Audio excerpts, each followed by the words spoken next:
Welcome back to American Wing Chun. I am Sifu Matt, and today is day 3 of our Wooden Dummy Exercises for Beginners series. So today's technique is the Tanda. So just like this part of the Sunam Tao form, your wrist of your Tansao should be directly on your center. So we're going to start off like we did the first two techniques. The Mansao goes through the center, and then we're going to do a stance turn, 45 degrees, and the hand slides to Tansao. And your body, if it turns too far, will be out of position for the form.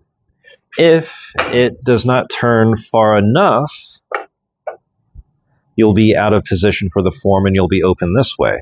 So if your arm is too far to the side because of how far you've turned your body, you become open through this gap here.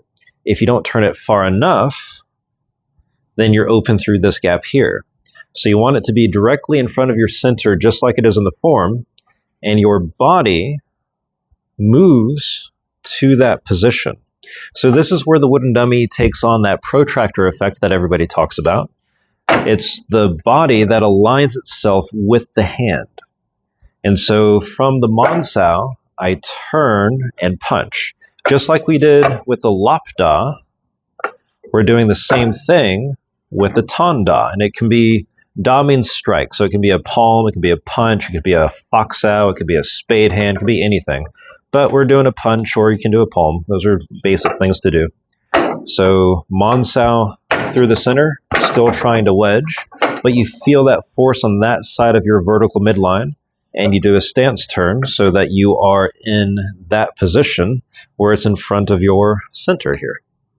So if you do that, then it's correct.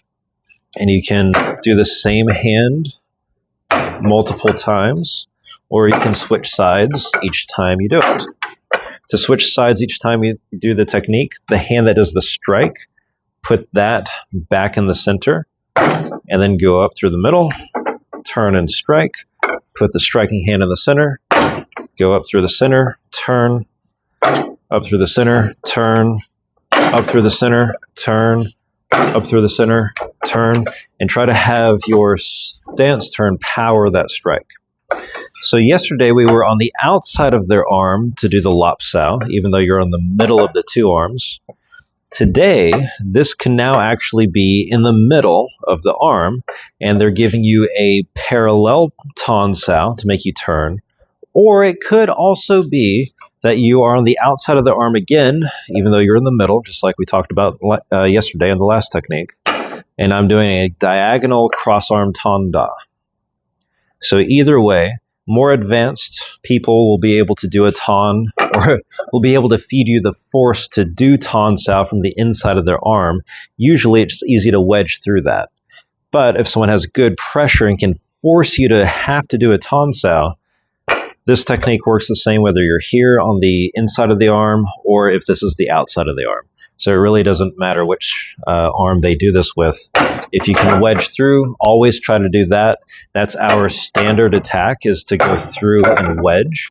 But if you encounter greater force and it's obstructed, you give way. If the way is clear, you go forward. If the way is obstructed, you stick to what you contact with forward pressure. Give way to greater force, and if they withdraw or retreat, you follow through. So you have those options. Go forward and then turn.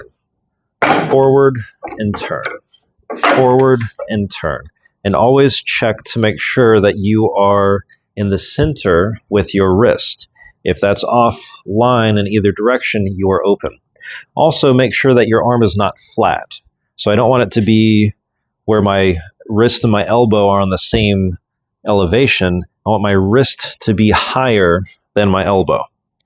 The more those 2 points level out, the more open you are for an attack to come over top of your arm. So you need to have some good height to that.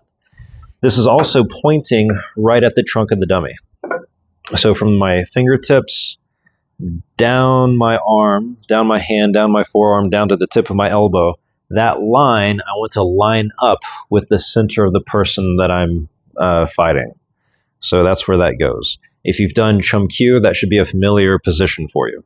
That Tansao is pointed directly perpendicular to your opponent. So that's where that goes. Up through the center, and points at him. So that is technique number 3.